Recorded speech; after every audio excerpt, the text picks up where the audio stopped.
jam ñettemon jam ñalle modon jam hire modon bandiraɓe musidɓe tedduɓe hettiyankoɓe yeeɓiyankoɓe Suudu Baba TV en mbi alhamdulillahi rabbil alamin Allah en jetti Allah en juule annabi sallallahu taala alayhi wa sallam baɗanɗo en oɗo fartange mawɗo mo dañƴen kadi hande oɗo kikiɗe Suudu Baba TV ummade to ene to lamorgo men Nouakchott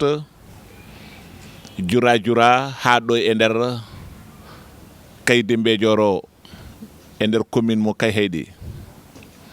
tawɗen toon le doyen notre frère monsieur le maire Kono Baraji mo Allah wonno nan Allahji ɗi nanano ɗum kono hande Suudu Baba tekku ha wadde muɗum face à face oɗon gandi holko Suudu Baba yahata e nder leydi Mauritanie minen min jeehi ko ittude kumpaji gonɗi hakkunde ɓesguji ɗi e ɓesguji mumen somi wi ɓesguji ɗi e ɓesguji men mairuji ɗi koye men jeeya enenne kadi koye mairuji ɗi jeeyɗen eɗen gandi rendo meɗen eɓe ɓuuri hewde yiide tan ko mbiyeten côté ji négatif uji kono positif o en kewan ɗum yiide kono noon enen jiɗɗen ko arde e neɗɗo o golle makko ɗe naneten makko pewɗe darde makko nde naneten makko ko feewi ɓeyden sarde ɗum dokken kadi jomum yiyande ha wawa darade wawa yaltinde ɗum ɗon ɗum waɗi en tawoyde oɗo gorko hande ɗo henne e commune makko mo Allah tottimo hande hade janggo non julɗo he foti wiide ngan yewtide e makko kono neɗɗo andi Samba fo noon ko Samba andi hoore mum ko ɓuuri en ɗaccat o salmina bandiraɓe ɓe garten e yewtere meɗen e ɗo e nder commune o kadi tawɗenmo kadi ko e nder commune makko mairie o e hoore mum ko ɗon jooɗiɗen hande ngam yewtude e makko monsieur le maire calmina bandiraɓe ɓe bisimillahi rahmani rahim wa sallallahu alayhi nabi karim mi salmini bandiraɓe mi salmini kadi onon arɓe ɓe onon Suudu Baba yimɓe sagataɓe e hatanteɓe aussi leñol o to gummuɗon ɗo ha garɗon ɗo ha commune Kaydi ha garɗon ɗo e ñalawma hannde e commune amen o min mbiya won bisimilla min mbiyetemi ko Cheikh Tara Baraji komi maire commune Kaydi o gila 2018 mboɗo yetti Allah noon mboɗo yetti vraiment population mboɗo yetti kadi nenam e babam e yetti julɓe ɓe fof Allah hokkimin kadi oɗo fartan ko joddade sakataɓe suudu baba arɓe ɗo pour ittude kumpa hakkunde yimɓe pour andodirde mabɓe e joddade mabɓe kadi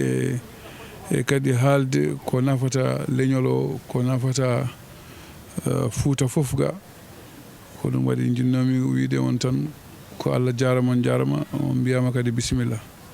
ɗum won noon jinnomi fuɗɗorade haalde yallah waɗi yallah newnen en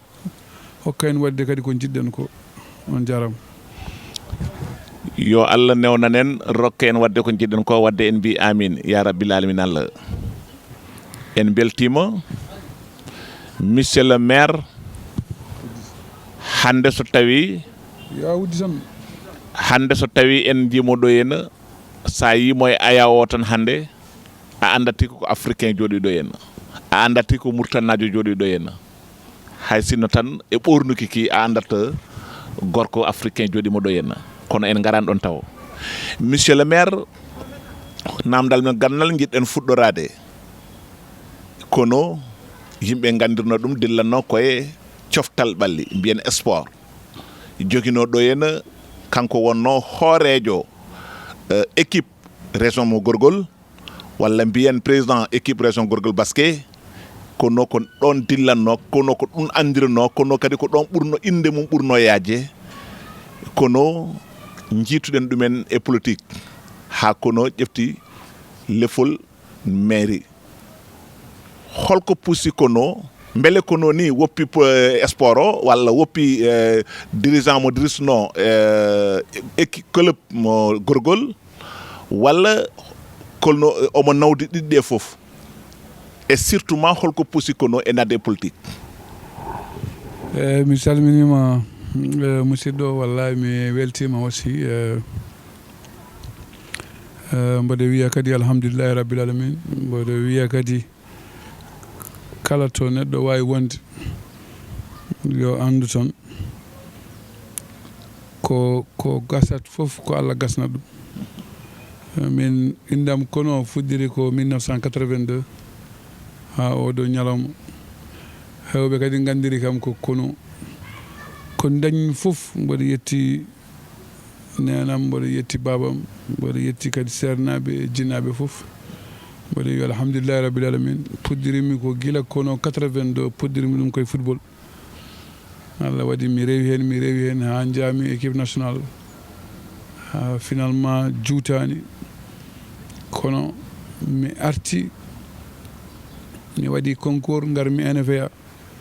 mbaɗmi toon 3 ans gartumi kadi mbaɗtumi toon 3 ans mi yalti 88 mi ligguima recherche nde gartumi liggade recherche ligguima 92 ceinture verte nde gartumi ceinture verte gartumi NFA comme formateur gurdamam fof mbaɗmi ɗum ko Kaydi ɗo gurdamam fof mbaɗmi ɗum koye ɓesgu am mbaɗmi ɗum koye sehlabam e yiddam e wuuro mi haaɗi hooram noon yaade caggal leydi jooɗimi ɗo Allah waɗi yiddam e wuuro sokkore jaam gummumi mi ummima sokkore jaam jooɗimi mi jooɗo to beelam woni mi yaade mabɓe to sunare woni mi yaade mabɓe ha Allah walli kam en 2013 nde ƴewmin tawmi ko min jogino mawɓe amen ɗo enen goni hen e mairie o enen jaa hen mbimi onon halpulare ɓe mbiyat so doole gasi fo yo doole kepto mi naati exercice politique par ce que mi wonani politique gonmi mi naati exercice politique 2013 Allah waɗi yaari no foti yarude mi woni hen mi muñi noon mi muñi no fewi par ce que kañum ko hokkat neɗɗo fof ko muñal Allah waɗi nde muñmi ɗo noon 2013 kañum jibini 2018 o mboɗo yetti Allah noon population kaydi population gorgol ɓe darima e campagne am 2013 ɓe darima e campagne am 2018 campagne am aussi no dañirmi ɗum mi dañiran ɗum ko banggue kalis dañiri ɗum ko yidde e am e population dari hen par ce que ne yinno walde yam confiance mabɓe ɓe jii kadi darnami hen ɓe mbaɗini kam confiance ɓe beddani kam carteluji mabɓe Allah waɗi nde wonno Allah wondi tan koto gonga woni ha Allah walli kam 2018 Allah hokki kam wonde maire premier magistrat de la ville mboɗo yetti hen Allah no fewi mboɗo yetti no fewi population kadi koye liggey min goni so Allah jaaɓi aussi question ngaji garotoɗi ɗi mamin kalnono aussi no gueɗe ɗe fof jaari ko ɗum jinnomi haalde no kono ardiri ha garmi ɗo ha jettimi ɗo e ko fati e mairie o Allah jarama aussi on jarama to ok mi en paami ɗon sport o toujours aɗa continue drisde club o walla mais wayi min ko keɓmi fof keɓmi ɗum ko sport ko jogormi oppude population fof sport wonata caggal mum kala fof banggue sport mo yitani hoore mum e ko mbaɗami ko jogorani yittude hoore mum par ce que min ɗiƴamam e argolam ɗo e mairie o e ko mbaɗanmi ko fof fayi koye sport Allah waɗi noon gonnomi koye footballeur gummimi e football garmi e basket mbaɗmi toon kadi duuɓi e basket mo mbaɗnomi aussi min woni président ligue basket ha ñalawma hannde e ko fati e gorgol football o aussi kanji fof jadata to sukaɓe goni fof to banggue coftal ɓalli mboɗo duusaɓe hen kamɓe kay ɓe poti yettude ko Allah arde tawde hono Libéria en tawde George Weah en walla gara mairie kaydi tawa kono baraji en walla jaaha Boggey tawa hono Ba Adama en ɓe kam to mbawɗa yaade foof ma yitu hen hoore mum par ce que c'est des anciens sportifs donc ha joni min duusa sukaɓe aussi emin encourage aɓe koɓe mbawi waɗandeɓe foof min jawat ɗum ga soɓe mbawi ɓeydude aussi min ɓeydanataɓe bandiraɓe musidɓe tedduɓe hettiyankoɓe yeeɓiyankoɓe Suudu Baba TV en kettimo monsieur le maire Kono Baraji ko ɗo mbiyeten ɗo rewi ha yettiɗo ena to commune o ko weltare en kettima haalluji makko wonko yalti hen seeɗa wiide sukaɓe jogueyam hoolare ko mbiten confiance ɗum ne selli ko ma yineɗo hoolo neɗɗo nde wawa resnude ɗum ko fottino commune ha tengti noon commune mo jogui o wona n'importe quelle commune régional wona neɗɗo fof kadi wawi ɗum dañde ɗum noon ko yettere Allah monsieur le maire caggal nde kalɗen haala confiance mo sukaɓe walla population gorgol fof walla ni mbiyen commune mo kay heeɗi jogui e maɗa ha dokkuma keɓɗa mairie ɗo en saɗa ara gardata koye programme uji e malheureusement e nder mandat ma rafi goto biyeteɗo coronavirus hawri ko e mandat ma te rafi mo mbiyeten e min kewi heewi widemo bannoɗo stoppe e monde o wona hunde wemde e nder gueɗe par ce que mairie kadi ko jottidirta koye aduna saabu ɗum eɗen gandi holto moyenaji mairie gummuto e gueɗe ban noon mais covid o holko dartini e gueɗe ma ko jinnoɗa wadde taw ko covid o hanma ɗum wadde holko dañƴa wadde sewde e famɗude e nder commune o e holko woni yesso ma eyyi Allah jarama de toute façon neɗɗo to mbawɗa wonde foof so taw yimɓe mbaɗe ma confiance aussi mbaɗima ko pour mbawa firtude hunde min guila nde garmi ɗo en 2018 alhamdulillahi rabbil alamin yinno change de mbaadi seeɗa commune o yinno change de e ko fati e ko heewi ɗo so mi ko heewi ko woni ko banggue cellal ko fati e santé banggue coftal balɗi sukaɓe ko fati sport banggue jangde aussi ko fati éducation nationale e banggue aussi laaɓal wuuro o ko fati assainissement wonno en priorité am ko heewi ga par ce que nde garnomi ɗe nde mi tawi wuuro o mbaadi mum feewani par ce que a wawano hay hubbude lampa par ce que wuro no tunmuno ete moƴƴuno tan ko min jaada e puɗɗoro e laabal wuro o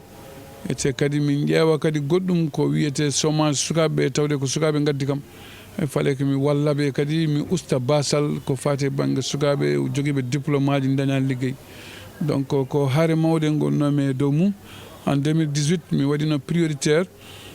ko fate fittugol wuro laabal wuro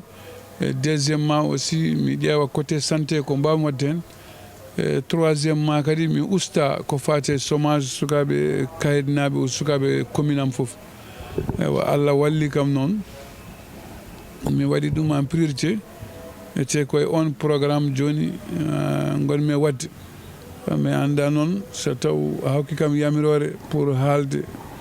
ko fuɗɗi waɗede ko kono mi hokkitma bien sûr ko ɗum ene jeeya ko addi min ni ko fuɗɗi waɗede ko ɗum min jiiɗi c'est so min haade men yaltuɗo ni ko fuɗɗi waɗede ko min jiiɗi ko yaade min jiiya ɗum par ce que minen min jiiɗi ko yimɓeɓe ko neɗɗo waɗi ko hewde e famɗude yimɓeɓe ganda ɗum ko neɗɗo waɗi ko hewde e famɗude yimɓeɓe jiiya ɗum ɓe ganda baɗɗo seeɗa ene jogori waɗoyde ko heewi so dañi so wallama so tawi mandat gasi kadi ɓe ganda oɗo baɗɗo seeɗa so wallitama e deuxiéme mandat mum hawnaki waɗa ko ɓuuri ko wanno ko cokko jiɗɗa wadde ko ɗo ko puɗɗa wadde ko ɗum min jiiɗi kala ewa deuxiémement no mbiruɗa ni c'est vrai parce que kañum no neɗɗo saɗa yaaha e hono ɗe gueɗe a yahdata koye programme minen min jiɗno liggade wuro o ko wona tan ko par ce que aɗa andi liggey commune budget commune recette aji commune ummata banggue laamu ummoto koye population sa waɗi programme ma a waɗi budget ma yo taw jeere o walla charette aji walla ko fate e taxe uji ene mbawi walludema wadde programme ma mais nde gandumi noon on ene tampina population mi wino noon mi wadda e caggal leydi mi ƴeewa organisme taji ɗi mi yaha caggal leydi mi wadda e mabɓe mi haalde e mabɓe mi hollaɓe commune am o ene foti wallede mi wawa discude e mabɓe première fois jaami Espagne mi haalde e mabɓe wonde ko mboɗo yiiɗi wadde ɗo des sites touristiques ko yimɓe mbawa arde à chaque fois enen visita par ce que commune o ene wawi nannanoma hunde pour min mbawa liggade commune o Allah waɗi min jeehi toon première fois deuxiéme fois nde duttitimi toon nde ɓe jaɓani kam ɗum ɓe mbi yomi waɗ plan mbaɗmi plan gaddum ɗum ɓe valide ɗum ça c'était en 2019 nde gartumi toon nde kollinmi kadi wonde ko commune o ko nokku mo ganduɗa ene tunmi e des dispensaire uji des centres au niveau des écoles primaires mbalitaji enen keewi enen pawdiri mboɗo yiiɗi laabal wuro o ɓe mbino kadi maɓe mbal feere ɓe tottami camion ngaji ɓe tottami aussi chargeur uji pour mi wawa arde mi liggo wuuram o mami gone on programme yaagol artugol min yeehi Italie min goni toon e les risques et catastrophe pour ɓe mbawa walludemi par ce que commune am o wonno koye dande maayo mboɗo yinno kadi ɓe sécurise ɗum pour so ndungu ari nokkuji nani hen avec les érosions ene wawi nawra guure saraji pour mi yiiɗi ɓe ballami hen comme ça pour mi wawa andude mi sécurise ɗum e to laabi ndiyam wonata ɗo foof au niveau de ma commune ɓe ballami hen ɗum kadi ɓe jeehi ɓe mbaddeyam yimɓe PNUD ɓe jaɓani min ɗum en réalité on fannu jarunomi ko fati éducation nationale e ko fati e santé Allah waɗi nde min jeehi on fannu mi ummi ɗon jaami États-Unis nde jaami États-Unis mi jokkodiri e organisme aji toon e ONG ji ɓe gonno ko New York ɓe mballi kam mi waɗi démarche ko fati hôpital Kaydi par ce que hôpital Kaydi Seydi Baby naɓe ne gadda Brakna naɓe ne gadda donc hôpital mo ganduɗa so hunde heɓama hen nafat ko yahata e dande maayo ko foof nawat kadi ko fate e région ngaji taariɗe ɗum foof donc Allah waɗi nde wonno min jarateno aussi ko saabu Allah anniyaji ɗi ne moƴƴi Allah yoɓata neɗɗo tan ko woni e ɓerde ma nde gonmi hen ɓe dokki kam conteneur 40 pieds équipement médical pour l'hôpital de Kaydi ça c'était ma première sortie nde jaami nde gonmi à New York mi jokkodire ressortissant ji Kaydi wonnoɓe toon de mi joɗɗe mabɓe kamɓene ɓe bonnani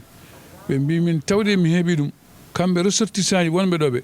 maɓe mbaɗa feere ɓe ballami holno yettirta ha nder kaydi ɗo nde Allah waɗi matériel o heɓama conteneur o chargeama kamɓe sukaɓe kaydinaɓe ko yettude Allah to ɓe mbawi wonde foof e dundu adama ɓe balli kam ɓe ndendini hunde ko fate transport gaddotoɗo conteneur o ɓe gaddi ɗum e ONG action naati hen pour wadde des démarches conteneur o ari ɗo yimɓe fof jii ɗum conteneur 40 pieds équipement médical min gaddi ɗo Allah waɗi Nazouri wonno ministre de la santé ɓe nuldi ɗo banggue laamu ɓe facilitini min ɓe mbaɗi exonération matériel ari ɗo min jettini ɗum hôpital yimɓe ɓe fof jii ɗum e nder hôpital ha ñalawma hannde banggue chirurgie ko séji ɗi gon toon pousse uji nan toon matériel keɓaɗo ko fati mairie ko ɗum woni au niveau de l'hôpital de Kaydi nde min jalte ɗum noon woni en naate e tampere seeɗa hay ɗum kadi ko yettude Allah par ce que probléme o ko bloqué ko Allah waɗi fof kanko andi sababu nde waɗiri ɗum nde corona o ari de komin ponno hebde Espagne partout dartima par ce que hankkadi hay goto wawano yaade hay goto wawano artude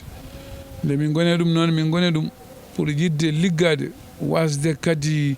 wonde ɗo aɗa wiya ko ma yimɓe joɓa pour liggade wuuro mum ene hamni seeɗa eɓe jokkodiri e mawɗo leydi o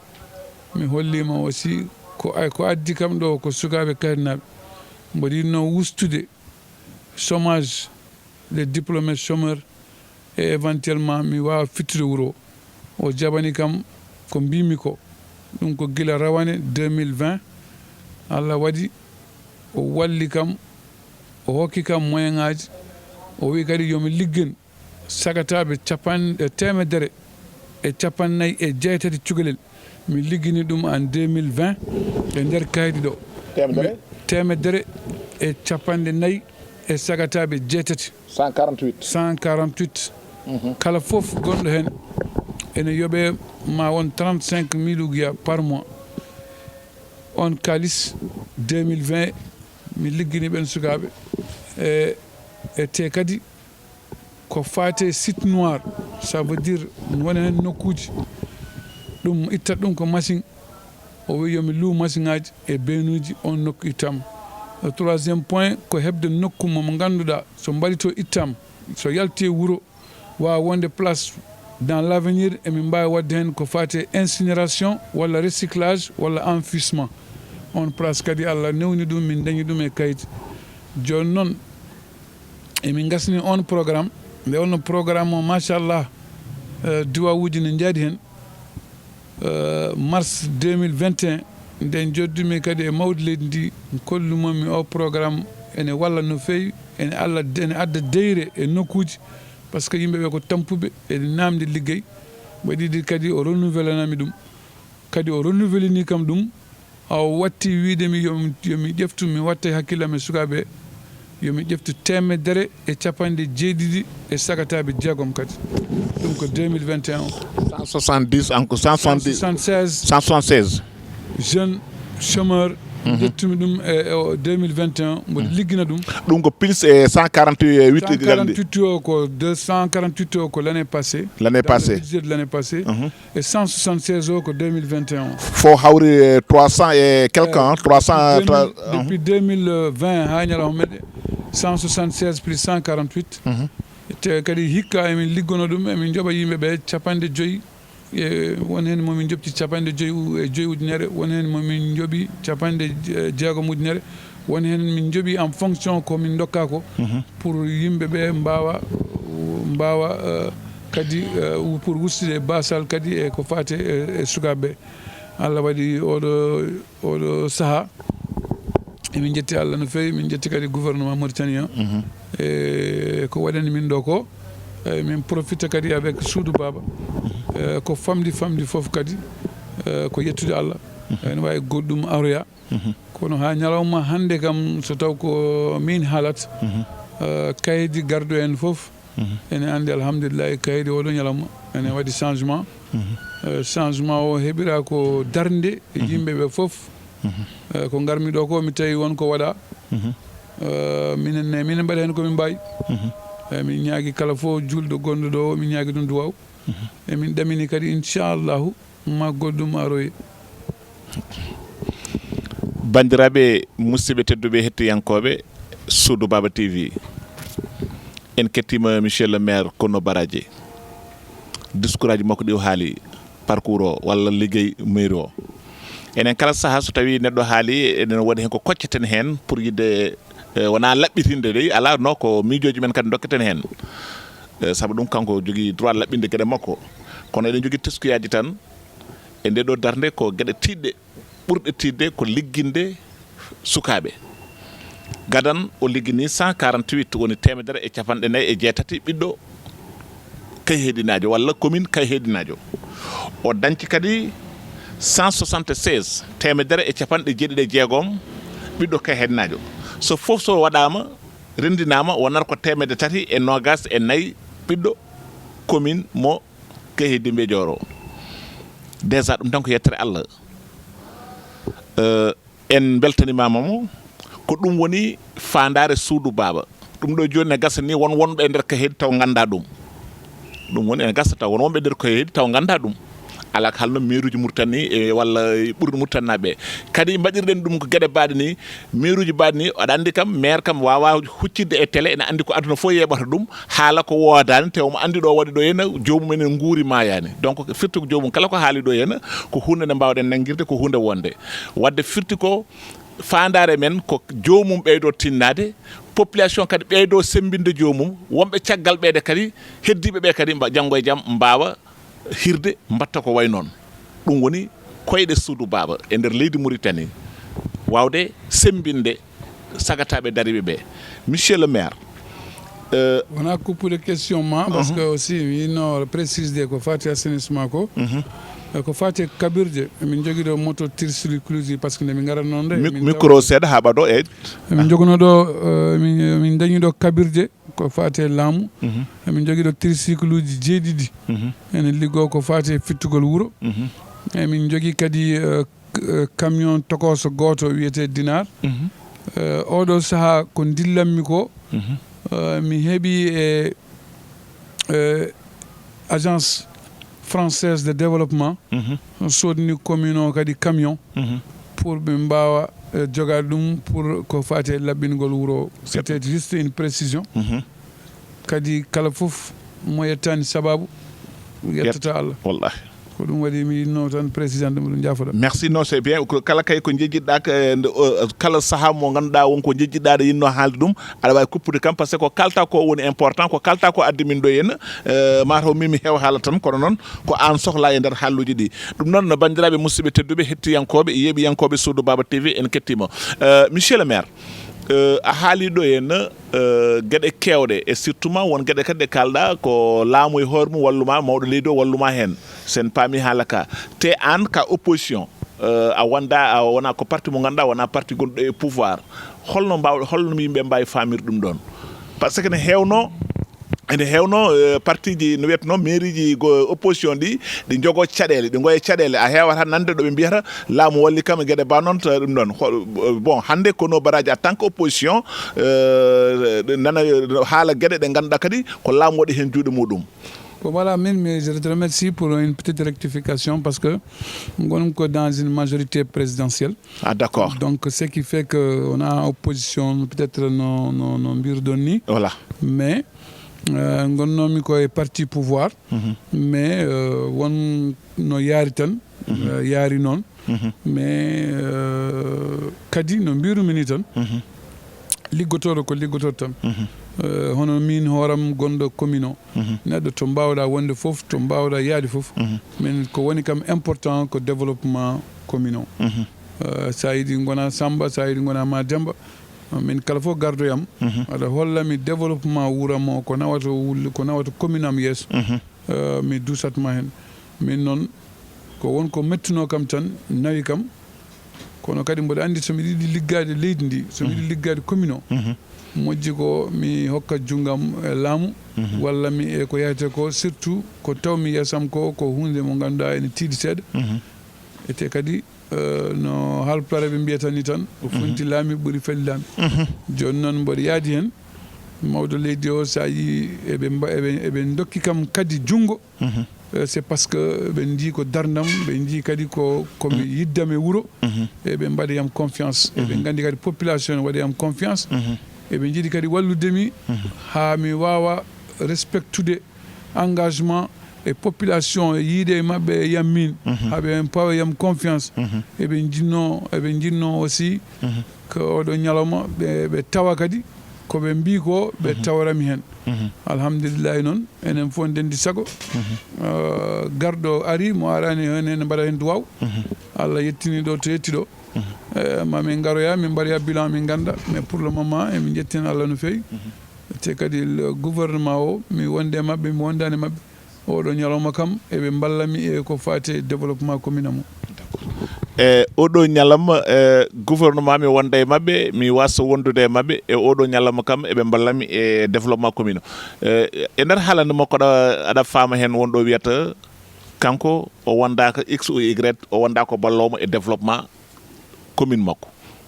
kala mo ganduɗa ko ɓamto commune makko ko jiɗɗa fof gona no jiɗɗa fof gonira ɓaade kay ɓamtade commune o wawi wonde hen o salaki liggudade ma ko haala mawɗo woni ɗon ko haala pinal woni ɗon ko pinɗo kadi wawi haalde ɗo haalduji ko heddi koko joom haqqillaji en jokkitanta ɗum koye mumen en kettimo ɗon monsieur le maire e nder conseil municipal maɗa bon ko deuxiéme tour jarnoɗa walla oui, effectivement. Deuxième tour ndianda. Deuxième tour ndiami. Ane parti au pouvoir. Mine parti au pouvoir, parti PR quoi. Ouais. Voilà, goto ko on ndiano deuxième tour. Ouais. Bon, nde peccu don conseil di holko dañja. Eh ben oui, c'est vrai parce que de toute façon nde min gayi premier tour déjà on gandi politique tan no way. Mais min par rapport à la confiance de la population, ça y kadi no mbiruɗa ni no wiyete kadi deuxième tour votre nom Alassane Oudou Sarr Alassane e oɗo saaha tomin jarteɗo e leydi ndi kadi wona neɗɗo foof suusiyade contre laamu ha heɓa résultat won résultat ji ha keɓa ɗum ɗum ko confiance population tan aɗa wawi ɗum addude deuxièmement minen nde min ganduno aussi que so min gummima ma population yaade amen pour min daña doole minen premier tour déjà on savait déjà que les choses sont jouées. Mais Allah wadi no yaari non emin biya alhamdulillah kadi rabbil alamin parce que Allah wadi fof minen min jadi hen deuxième premier tour ma woni 400 et quelques fois deuxième tour way kadi wadi à peu près différence de 100 ko Allah haadni dum ko don tottimin aussi kadi commune mais nde min pecciri ɗum avec les yaaduɓe am deuxième tour ɓe minen min dañi 11 conseillers kamɓe ɓe dañi 10 conseillers bon mais taw tan no mbiruma min tan ko liggey Allah ne andi aussi ko liggey addi min hen yidde wuro parce que kala fof jillotoɗo hunde wona e commune jahata parce que ko yidde ma e population et confiance mo population waɗma joni noon somin joddi e conseil municipal kamɓe ko 10 minenne emin goni 11 ete enen wonduɓe ɓe ha oɗo ñalawma enen tan jadata ete heddiɓe ɓe mo jadanoyamen ɓe kañum so lawol juuti tan ma goto fof ara yiya gonga o yantema e alhamdulillahi komin gon ɗo ko on travaille en équipe e somin jodde mabɓe ene waɗi caɗele seeɗa kono noon hatta min liggade par ce que kañum ko mbaɗɗa fof yimɓe jiyat ɗum ko mbawɗa liggade fof kadi haalete yo woni moƴƴere walla yo won bonande mais Allah walli min oɗo ñalom commune o conseil ji ɗi ha ñalawma hannde koye conseil municipal min gonno budget amen enen validé ene yaaha komin mbaɗi ko fof kamɓene ɓe jiiya eɓe jaari amen bon maintenant ene waɗi des absents ene waɗi des réticences ɗum kam hatta mais ko ɓuuri hewde tan ko jokkoɓe e ko programme momin gone dow mo ko ɗum woni hen ko jinnomi haalde kamɓe koɓe 10 minen komin 10 bandiraɓe musidɓe tedduɓe hettiyankoɓe ngal ɗon namdal saaha fof eɗen keeɗi ɗum namdade maire uji ɗi nde wonno eɗen paami holko woni conseil municipal eɗen gandi kadi ɗum ɗo hay ko boni ko foof en meeɗino eɗen mbawi wiide koye men ken ex conseil ji municipal gonnoɗen kadi exactement commune mo gonnoɗen o ko hono ni ko 11-10 wonno nde wonno mbeɗa andi caɗele gonnanoɗe hen ɗe ko ma gona maire joguiɗo pinal walla gona maire jogiiɗo gonga nde mbawa wasde wuurde e caɗele par ce que gotel so ummima to tan an ala kanko mandi ko kala mi ɗoyino ko donc waɗi kam mbeɗe namdo ngal ɗon namdal ko andudemi gurdam conseil municipal par ce que kala ko gasi ko kamɓe gasnata ɗum ko fewjete fof koto mabɓe to fewjete donc hakkude sappo ga ko sappo e goho gotel gonguel to guel so tawi jomumen daraki darde wonne walla won certaine maire uji won ɗon tan ɗum ɗo tan déjà ne hollira conseil municipal makko enen fof eɗen jettaɓe par ce que holliri ko wiɗo ko eɓe guuri ɗum ɓe natti ƴewde hen kadi parti kadi normalement ko noon foti wonde so tawi en gasni campagne maire ƴeftama enen conseil ji fof hankadi natten ƴewde parti ƴewde natten ƴewde gummiɗen ƴeewen ko nafata commune o ɗum woni gonga o wadde en paami ko kewi ɗon ko monsieur le maire en gari ha ɗo en ɗeɗon caɗele foof Allah dandima hen e ɗo joni surtout ma bon mi handa mais conseil municipal hande o kam waɗɗani budget 2022 ko fayna ko hol projet ji monsieur le maire e 2022 o ɗo. Mais oui, Ousmane, c'est toujours intéressant pose des questions parce que ene itta kumpa no mbiruɗa ni e konngol ma ɗo ko mbaɗɗon ɗo ko hunde important par ce que kala fof ko heɓaka yewtere heɓetake haare deuxièmement ko ardugol suudu baba ɗo e kayit ko hunde important par ce que kayitinaɓe koye mum enen cohluno hen information ji ko gonɗon onon en train de leur transmettre par ce que conseil municipal hay sone waɗe moƴƴi ko nodde chef de quartier ji emin nodda kanum koko renda noon moƴƴi ko so yimɓe ne mbaɗa ɗum à chaque fois kalden kala fof ko heɓaka yewtere et communication ce n'est pas possible onon vous êtes des courroies de transmission ko message wonat ɗo hikka wona mo wuuri est ce que ma jogore momtede non c'est quelque chose qui restera dans l'histoire. Et nous, dans notre parcours, il est bon tawde ko population admin tawde ko Mauritanie gonden moƴƴi ko neɗɗo haala ko gonda e dow mum tawde ko gonda e dow mum koko fecca ko onon denti ko renda noon moƴƴi ko yimɓe kalda ɗum minen aussi min kaldirta ko Allah par ce que ko kamɓe gaddi min ɗo emin mbiya kadi vraiment kala fof baddo hen duwaw waɗi hen jungo mum waɗi hen miijo mum yeehi hen emin mbiya yo Allah yoɓ par ce que kañum saɗa waɗa hen gueɗe tan waɗir saabu Allah mais sa waɗaran saabu Allah a wawa heɓde janggo wune mum mais sa waɗiri saabu Allah tan Allah kam ɗanaki to mbawɗa wonde foof ma newnu gueɗe ma minen mais ko ɗum wonno min jinno jarnade o no fewi par ce que question ngaji mo mbatton ɗo ɗi ko question ngaji important no mbirumini tan hay kayitnaɓe koye mumen enen cohluno andude ga ko yimɓe goni e dow mum holno yaari ko ni kadi watte ɓuri ko yimɓe enen kaala e beddaji walla enen kaala e nokkuji saɗa cohli information commune o ko commune ma moƴƴi ko ngara walla conseil ji ɗi gote mabɓe fof ummi ko quartier ji ko haala e conseil municipal ko yettine e leyɗe ɗe ko ɗum woni le rôle donc conseil ete maire kañum goto yonata maire moƴƴi ko conseil ji mum taw ene gaari mum so taw neɗɗo goto yonata neɗɗo sa wi ko hakkude gonɗa tan ko yimɓe tarima kañum conseil ene moƴƴi e neɗɗo fof ɓe kadi ko conseil tan nafata kala fof mo ala conseil ji yimɓe galtintama e hen gueɗe kada yaha e niɓɓere tan anda ko jahata ko ɗum won noon jinno haalandema e kadi vraiment mi weltima e question ngaji ma en beltima monsieur le maire en nane haalde haala recette aji dañeteɗe e nder commune wonno kaldirɗa ɗum ɗon ɗam ɗo gurdam holno gurdirɗa ɗum e nder commune o saabu ɗum andude en Fouta no wayi mbiyen Fouta d'une manière générale Foutangue par ce que pino hande taw jogui tan ko saratel muɗum ene yilo hen ko no wuurdi mbiya ɗum yo tajjute e gueɗe bano nane haali mbiɗe an a wi an wiyatno aɗa faami ko ɗum caɗele ɗum wonma a wattani haqqille ma e dañal ngal recette aji ɗi gaddata saɗa ɗum waɗa andi a yiiɗa lorde bandiraɓe ɓe a haali no mbaɗata e gueɗe ban noon mais kadi aussi est ce que parfois kadi aussi haaldude e population o par ce que ɓe ganda kadi no saaha foof no heewi wiyede ni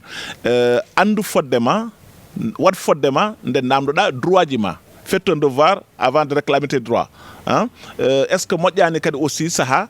ko maire uji ɗi kadi aussi gandana population won rôle mo poti wadde par rapport e recetaji ɗi hade men abbe goɗɗum ɗum taw. Oui, effectivement aɗa andi bon no mbirumini budget mairie kañum so waɗama so votama normalement foti yaltude koye taxe uji te kadi sa ari aɗa woni saaha ma hono oɗo saaha joni aɗa woni premier mandat ma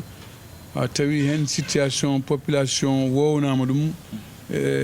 ko difficile parce que il faut que mbaɗa changement de mentalité et de comportement namdi sensibilisation kewɗo par ce que mairie budget mum wona ummotake très ummota ko Nouakchott ummota koye banggue laamu sa waɗi budget ma foti yaltude koye taxe d'habitation et les taxes d'habitation ici yimɓe gownaka yobde ɗum yobnude ɗum yimɓeɓe donc voilà foof gonɗo e kaydi ne wawi wiide meeɗi yobde ɗo taxe d'habitation donc ko fate kadi taxe uji mo ganduɗa sartaji ene nanna walla bitigaji ene nanna min gari nde en 2018 2019 min tawi minen koye men min kaala min mbawa udditde hakkillaji yimɓeɓe parce que Nouakchott Dakar walla ailleurs on a gotum sa wurde koreji ma en proximité parce que enen ɗo enen gurdi ko fate banggue Fouta o ko fate banggue commune o ko famille amen mais il faut ko yimɓe sahaji moƴƴi kono mbirudani yimɓe kalda mais nde min gari nde tan min tawi oɗo situation corona o naati hen corona o naati hen en 2020 minen min gari ɗo ko 2019 joni noon ko corona o ari ɗo ko laabi guddama yimɓe natti dañde no dañiranno ni yimɓe foof goni koye situation mo ganduɗa mouvement ala hen mairie ko kamɓe gadduma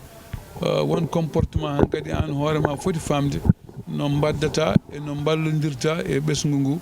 e kadi a wawa wiide aɗa yobna yimɓe mo ganduɗa bitigaji mum go wuddi min badde mabɓe min kalde mabɓe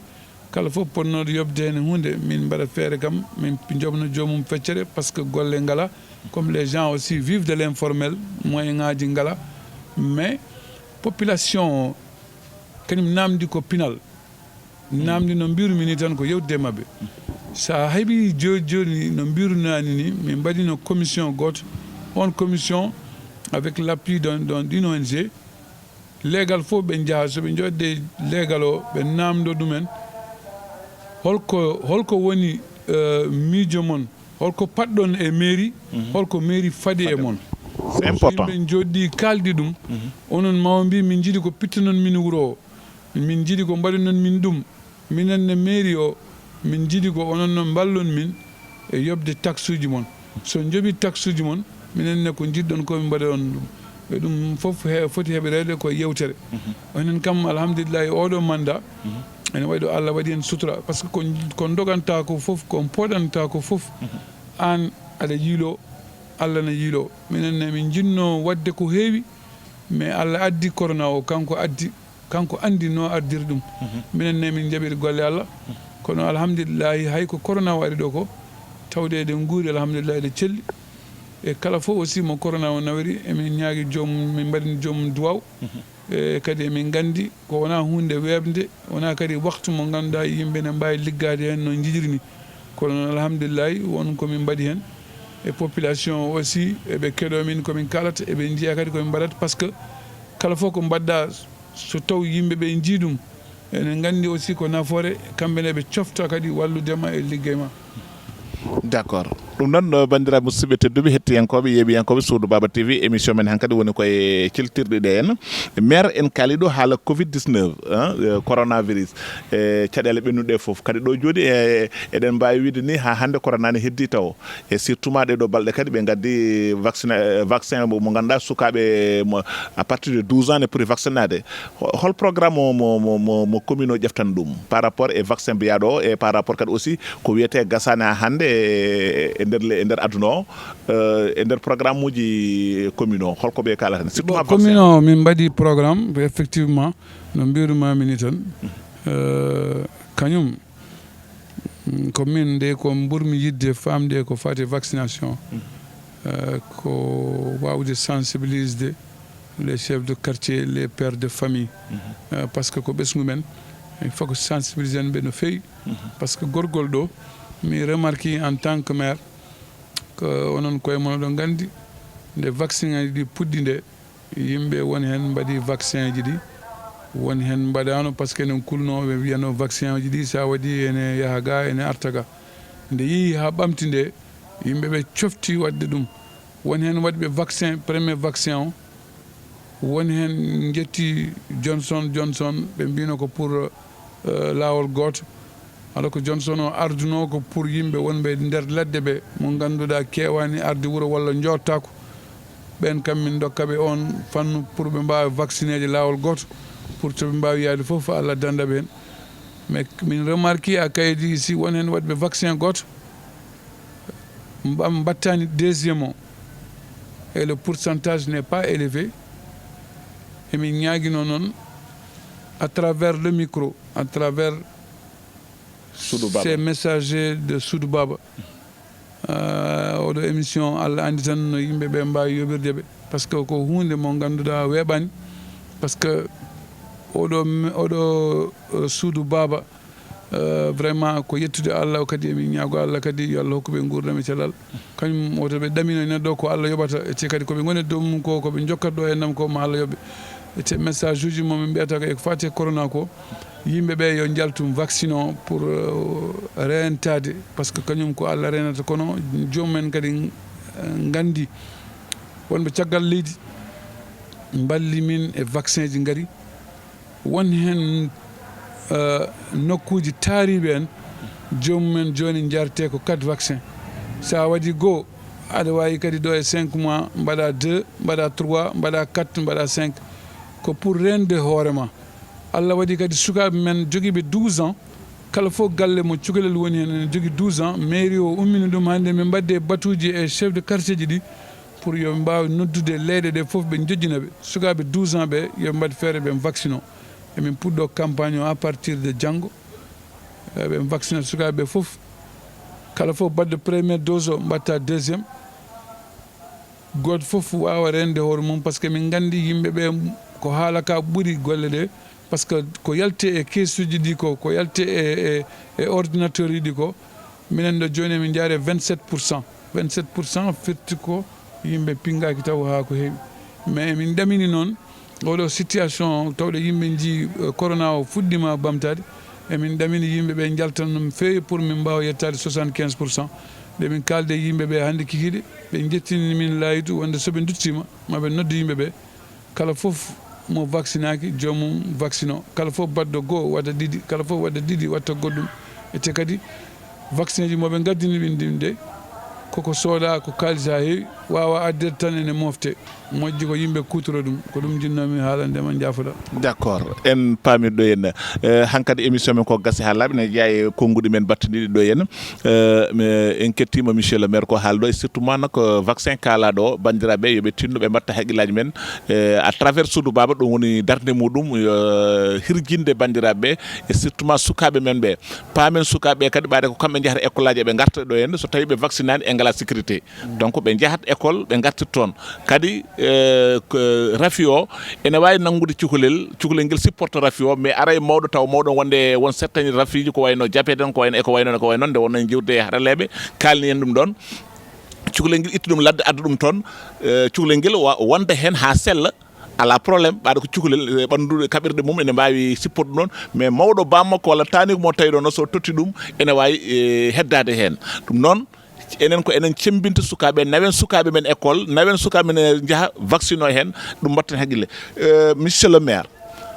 eɓe mbiya ɗum kam ko wone population ɓe puɗnomi jottodirde ne mbiya kono ene ɓaadi population muɗum kono ene yurmo population muɗum bon min noon mbimi kono est ce que ɗum ɗon c'est naturel c'est kono walla kono en tant que politicien tan waɗata ko gueɗe politique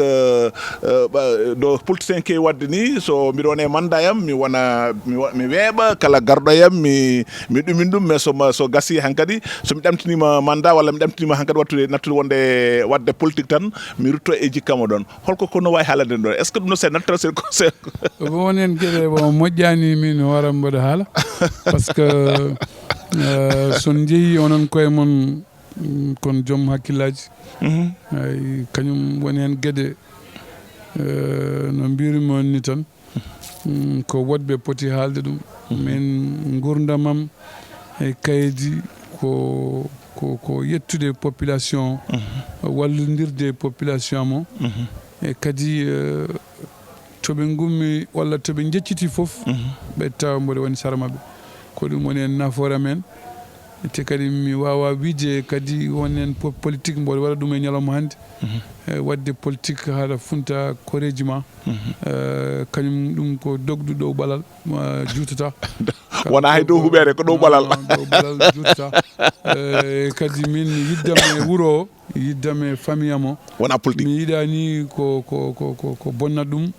mi wostata ɗum e jawdi mi wostata ɗum e goɗɗum min mbiɗa ñaagui Allah aussi ko heeɓi kam fof yo heɓam ɗo e kaydi par ce que wonkoɓe pawe doom par ce que teddugal dasitaki rondete kadi koɓe mbaɗi ɗo ko yidde ɓe mbaɗa yam ko confiance ɓe mbaɗa yam ete kadi ɓe tuuya yam pour yidde wallude ɓesgu ete kadi mami waɗi hen ko mbawmi ete kadi inchallahu rabbi aussi comme no mbiruɗen ni tan Allah kam danaki to moƴƴere woni foof o woni koye on banggue Allah jarama noon a jarama e question d'accord merci monsieur le maire konngol men mbatnigo so tawi wonko jinnuɗa haalde walla on message mo joguinoɗa ene gasa taw min mi dañani fartange andude ɗum pour mi namdoma ɗum so tawi question ngaji ɗi wonko manque aɗa yinno yettinde population ko goɗɗum aɗa wawi haalanden Non, je profite parce que profite à travers votre micro et que remercier réellement aussi les gens des initiateurs de ce programme Soudou Baba à travers vous les messagers. Kañum sa yiɗi wallude neɗɗo taw joomum ene daari kadi ene yiɗi wallede te kadi maire Kayri Ɓolo wawa wadde ɓamtare e wuuro mum kayeji ene jogui ɓiɓɓe mum ene jogui des élus ene jogui des cadres moƴƴi ko yimɓeɓe ndenda jooɗɗo pour pouvoir relever beaucoup de défis ensemble mbadda ɗum aussi par ce que ganda jomumen wona diplomaji mum gaddi mum ganda kadi addi ɗumen ko population addi ɗum aussi que par ce que yimɓeɓe enen pawi confiance mabɓe e mabɓe yimɓe garta saaha fof garta e cuuɗi mum hono no mbaɗirɗon ni oɗo mbawno wasde arde ɗo onon oɗo mbawno vraiment même wiide on jeeyaka ɗo e gonɗa ko yeyate ko mais kala fof ko dillata ɗo ko fate dande maayo surtout que votre choix a été porté sur ça ko yidde kadi hirdinde e kadi oɗo tuuya comme information e ko yeyate dande maayo ko par ce que mbatten ɗo ko fof ko renda eywa kañum so yimɓe ndendi e hunde aussi en kalda ɗum min je ne suis pas dans le besoin alhamdulillahi rabbil alamin kono noon mboɗo yiiɗi kadi ɓamtare nokku amen o oɗo ko watte ɗo ko fof eɗe mbawi wadde ko ɓuuri ɗum mais pour wadde ko ɓuuri ɗum namdi ko dental kala fof to e tawi hen dental kadi e mbadda hen tan mais en réalité comme je l'ai dit dans mon micro moi je suis ouvert ko nawata leñol o ko nawata famille aji ɗi ko nawata commune o fo yesso min mi wona maire commune Kayri tan min ko maire sur toute la vallée du fleuve et sur tous ceux qui sont positifs mais je ne suis pas négatif kala fof to nodduɗa kam e ko nawata gueɗe yesso ko nawata diina men yesso ko nawata sukaɓe men yesso sa ari tan en jadata aussi koye dow gonga en jatta ko ɓeena gasa ɓeena gubba ɗum wona min mais mboɗo ñaagui kadi kala fof nano oɗo message ndeɓe tinnoye koye mabɓe dokkodiren e juuɗe par ce que juuɗe kanƴi cododirta ɓoya nde laaɓa mi o maire goto wawa liggade wuuro eɗen jogui gorgol 4 député ɓe député ji fof ko kartaluji gaddiɓe ɗo wona diplôme neɗɗo yo yimɓe jurnito gara dokkodiren juuɗe eɗen jogui cadre uji ƴeewen ɓamtare wuuro moon hono onon arɓe ɓe waɗoɓe oɗo message ɗum waɗa jobde ala fof neɗɗo mbawɗo yobde hen mais neɗɗo so ari ɗo kadi moƴƴi ɓe tawaɗo maire ɓe tawaɗo woɗɓe ɓe tawaɗo woɗɓe ɓe mbawa posedeɓe question ngaji so programme aroyi kadi taw wona programme campagne walla wona goɗɗum yimɓe gara saaha fof so yimɓe ne battiyade ne gara eɗen tawdira ɗo weekend aji eɗen jewtida ko fati probléme aji coopérative aji rewɓe e ko fati guenale men ko fati ñabbuli men sen joddi en kaldi gol fof so waɗi hen ko foti wawde ma teddeki usto e ko fati e maire goto walla ko fati e waɗɓe on a des hommes d'affaires on a tout mais alhamdulillah rabbil alamin min ko garmi ɗo ko ɗum woni message mo jiɗmi haalande yimɓeɓe kono min kam alhamdulillah ma modde hen ko mbawmi ete inchallahu rabbi kala foof kadi ko kalmi ɗo ko rewani lawol koye yam ummi mais ko kalmi moƴƴere foof ummi koye Allah ede kadi mboɗo ñaagui Allah kadi yo Allah ɓoynu dental o kadi hokka kam hokkumin kadi doole ha min liggo nokkuji amen ɗi Allah jarama monsieur le maire en beltima hande e weltare maire ko haali ɗo ko foof mbeɗa sikki joom haqqillaji en paami tigui ko haali ɗo ene ko eno haalde ni wadde en jetti commune o sen mbi commune o noon ha tenti e kanko maire e conseil ji makko foof en jetti Allah en jettiɓe no fewi en beltanima mabɓe en beltanima kadi autorité ji commune o guilay préfet hay gouverneur e ko way noon ko way noon donc autorité ji gonɗo ene foof en beltanima kadi député ji ɗi kamɓe foof yaltini salminago ngo e dow inde mabɓe kamɓe foof en beltanimam commune o no wiiri ni Soudou Baba ko ɗum woniri ɗo henna Soudou Baba woniri ɗo henna ko yewtidde e bandiraɓeɓe ittude kumpa gonɗo hakkude population e ardiɓe ɗumen ɓe ko wayno kamɓe mairie ko wayno kamɓe député ji ɗi kadi erago enen en mbiyan tan maire commune naggam walla maire commune naggam ko maire uji Mauritanie foof mbiɗen kadi aussi ko anduɓe Mauritanie foof oɗon gandi enen wona tan côté mairie je gueɗe ba noon to santé to culture to social to sport fof eɗen jaaha toon kala joguiɗo kene nafa eɗen bismi ɗumen en jetti noon vraiment en mbawa nadde kay heeɗi taw en ciftorani Cheikh Abdoulaye Bayla Fall gonɗo to États-Unis d'Amérique hande o so tawi ko Soudou Baba wawi jogade possibilité ji walla arde ene waɗa ɗeɗo golle hane yettoɗo yettiɗo henna o kanko woni la première personne gaddiɗo wadde junggo mum e Soudou Baba ɗiɗo caméra ji hande ɗimin gonɗo hande min jaada mumen ko kanko soodi ɗum donc oɗon min mbawa nadde e commune makko min jejjitamo amin mi mbiyamo Cheikh Fall vraiment ko weltare ganda kam min gaare nokku ma min gaare commune ma kadi min ciftorima amin ciftora kadi Abdoulaye Doro Sow ɓurɗo lollirde professeur Sow Samba no maire wiɗo joni hunde minen wona rokkoɓe kalis ɓe walla ɗum ɗon ala c'est important par ce que ɗum wallata min e moyen aji mais miijoji saabu ɗum kanko so professeur Sow Samba omo jaɓani min chaque mercredi waɗande min émission mo gandanɗa hoorema nafowo renno o te émission hande omo yeeɓe no fewi yimɓe fof ne mbatti haqqille e oɗo émission o yawnora ɗum joni o watti ko créede émission ngaji goɗɗi o créé kadi yimɓe woɓɓe taw ko nafoɓe joguiɓe humpito mawgo ene gara ɗo henne gam wallude Soudou Baba no yaari yesso wadde professeur Sow Samba amin mbima Allah jarama ganda kadi min jettima commune walla min jettima wuuro ma kay Dimbe Dioro amin jetto kadi bani amen debbo hono Farmata Demba Ñakkere wonto ko to France no mbimi ni goto fof wonɗo hetti yebde nde tan ko yoni nde wonani min gara ka heeɗi o mo salmima de passage kanko Farmata Demba Ñakkere o wi ka bani ko gorko moƴƴo donc mo salmima de passage ɗum noon hettiɓe amin jetta noon équipe Soudou Baba wonɓe caggal ɓe oɗon gandi ça fait une semaine hande komin jalti Nouakchott le manager Malal Abdoul Seck gonɗo caggal caméraji o neɗɗo oppo galle mum une semaine ala salaire ɗaminaki hen ko arta ko hunde fonde jaɓɓede monsieur le maire Abdoulaye Thiam ƴefti ko congé mo fotani ƴeftude pour année prochaine o ƴefti ko nder congé makko balɗe sappo e joyyi feccere lewru gam wadde oɗo mission kanko hettanen to son to henna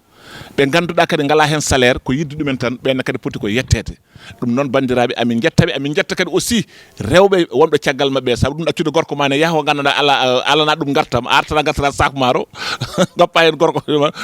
Kumba Mbaye wondande kadi aussi e Ablaye noyeno mi wiyete Binta Silla joom suudu makko haade yam witu binta goɗɗo mi daña probléme aji ɗum noon ko weltade kono noon mi yejjita aussi minen ma chéri Farmata Diaw onno koye mabɓe jeeya ɗum noon bandiraɓe musidɓe tedduɓe hettiyankoɓe yeeɓiyankoɓe mbeɗe yetta Souleymani Seck ɓurɗo lollirde Pape Seck le grand frère de Malal Seck oɗo otto momin gaddi ɗo henna ko kalis makko waɗi o fawi ɗum e junngo Suudu Baba TV ene gasa somin jinno yaade tawoyde kono hannde somin galanno min gardi min mbiyet kono nuldu min paas amin ganda somin nuldu kala ko oto addanta min kono noon min garta min caame makko amin jetta nak kono baraji ɗum ko min wona tant que maire minen ko équipe o fof amin jettamo hankinde min gara nden noddumami ko mbaɗmomi ko focal mbimomi amin jeeya min ƴeewoya appartement so min kalla min hol heure garta ɗum wayimo kono warede ni o holno nanirte on gari oɗon gaare yam min oɗon jaa oɗon jippoyo appartement ji mbiyata oɗon celli gila min gari hanki koye condition ngaji moƴƴi min goni donc somin daña miruji waɓe ni vraiment ko weltare wadde ɗum ko min hakkude amen e konnoɗo gonmi koye temps yettude nde ko waɗani min ko ɗum kadi minen teddugal ngal ko neɗɗo tedduɗo ko dernière question mo mbaɗmi ɗo joni namdade no wayi ni mbete ko jikku makko walla ko hollum mbeɗa andi pourquoi ɓe nan ɗum par ce que guila hanki ko hono makko e darto ene kaala haala mbaka ni ɗum noon konno amin mbima yo Allah junnu balɗe moƴƴine battane tinnoɗa e ko gonɗa ko yo Allah kadi ɓoynani hen par ce que ka exemplaire e miruji ka exemplaire mawɗo kadi ka fuutanke mo ƴeewo wutte ñagga joni andi te ko maire danan hande min invité maire mais probléme ono maire ka an foddi kam hande wuttima o ɗiɗo wutte ngala probléme o ko ɗiɗo wutte joni hay sa yiiɗi kalisa dañtadi que aussi tu l'as apprécié c'est bon gassi et parce que aussi je voulais vous rendre cet honneur parce que vous le méritez ce qui est là comme décor je ne le fais nulle part mais aussi no mbirumi ni tan Ousmane micro seeɗa Alassane Woudou mbirumi ni tan c'est aussi so yimɓe gummima hono mon gari foti ko teddinede vraiment mon siddaɓe ɗo fof c'est des gens qui me connaissent comme tu me l'as posé comme question je ne préférais pas parler de moi-même mais je préfère laisser le temps au temps mais je ne peux pas comprendre que to gummiɗon ɗo hay si tu n'avais pas expliqué ça oh là là jobdi quoi ça n'a pas de prix deuxièmement arde yimɓe jaa hôtel ɗum ko neɗɗo mo ganduɗa vraiment jomum fewnitaki e wuuro mum ɓeɗo ko yimɓe noon kono yimɓe tedduɓe oɗo décor hay sa ƴeewi presse mauritanienne so gari ɗo wonani wayata kadi ça merci moi je pense que vous le méritez et je dois vous encourager de ce que vous devrez faire vous avez cité ici Sow Samba c'est un grand frère c'est une référence pour nous on est encore jeune par rapport à lui min communique vous avez aussi parlé de Cheikh Fall qui est à New York on kadi o haɓana o ko kaɓeteɗo no fewi ko fati leñol o et moi ça ce sont mes grands frères on a un peu joué ensemble au foot mais après vous savez kala Allah andi ko waɗata ko kamɓe ɓe jeeyi caggal leydi minen min jooɗima ɗo par ce que kala fof gonɗo less nangue ma daña neɗɗo gonandemo kala fof gonɗo e ɓuuɓri ma daña gonanɗomo e nangue less nangue enen fof en mbawi yaade te kadi kamɓe hamon kaltaɓe fof ko yaadiɓe am ce sont ces gens là qui m'encouragent et qui me poussent à faire quelque chose pour ma commune moi seul je ne peux rien faire Samba c'est mon grand frère je suis ses émissions avec vous et quand je le regarde aussi avec plaisir Cheikh Fall aussi ñaagui Allah ko ɓe garta ɗo e dow jaam e cellal par ce que min gandi kadi ladde welani so taw ɓe coodni on micro ji e minen min gandi sen continue ni inchallahu rabbi ko goɗɗum arata par ce qu'il y a la volonté et kañum ñak la volonté qui paye et ñak le sérieux qui paye et inchallahu rabbi Dieu va nous payer et ma sœur au passage en France et d'autres on les remercie tous de tout ce qu'ils font si eux ils n'avaient pas facilité ça pour vous aussi on ne serait pas là et l'autre aspect ce sont vos épouses comme vous l'avez dit quand on fait des choses en volontariat c'est des bénévolats le bénévolat en général c'est pas facile si vous êtes 3 aujourd'hui voilà vous êtes 4 s'il y avait un budget pour ça vous serez 20 ou 40 mais comme c'est le volontariat en général tout début est difficile mais c'est comme ça moi j'ai une expérience sur ça je suis jeune et je sais que Inch'Allah Rabbi je prends acte de tout ça on va tous prier et moi je suis ambitieux et je sais que dans l'avenir on va améliorer tout ça de sorte que goto men fof ma yiten hoore mum merci en tout cas maire so tawi a jaaɓi e sa jaɓani hankkadi pour suudu baba ko waɗi partenariat e commune kay heedi bien sûr non ko minen komin waɗɓe sa signini minen min ciñini partenariat o kala komin nani a kewniɗo e commune ma sa noddani min mamin caame dow ma ensemble d' accord ɗum noon Allah jarama kono en mbawa yejjide kadi aussi musidɗo meɗen Hamma Thiamma Sow kadi ko sehil makko innirimo ko ɓiɗɗo c'est vrai bon indam min théâtre ne nanta Hamma Thiamma o ko kanko guinirmi hooram Hamma Thiamma ko denɗam ko sehilam eɗen mbiya kadi yo Allah yurmo yaafo jinnaɗo makko debbo cankiɗo jinnaɗo moƴƴo ndeysan e baabi men walla tani men hande cankiɗo hande o apparemment nane ɓe mbi ko toon gonnoɗa le vieux acce e kanko e dendal ngal maaɓe foof rewɓe Allah jokkoɓe nam yo Allah yurmoɓe yaafoɓe yo Allah harnuɓe janna ɗum noon bandiraɓe musidɓe tedduɓe hettiyankoɓe Suudu Baba TV ɗo e micro ko musidɗo moon sehil moon Alassane Woudou Sarr walla Abdoulaye Ibrahima Sarr ɓurɗo lollirde Hamma Thiamma ɗum noon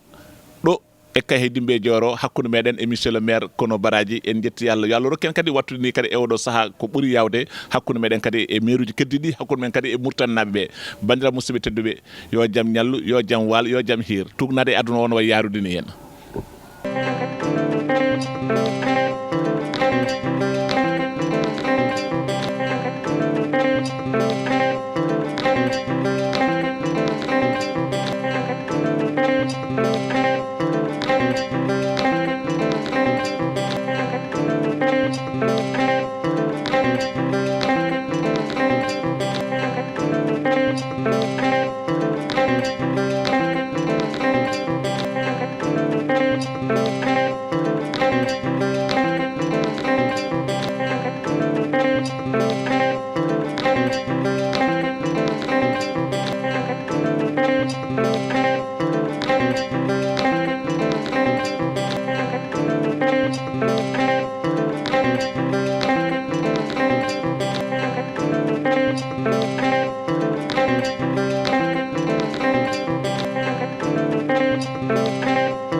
Alassane Sarr Alassane Woudou Sarr jom Suudu Baba Suudu Baba Suudu Baba Suudu Baba Suudu Baba Suudu Baba Suudu Baba Suudu Baba ɓe ngoni suudu leydi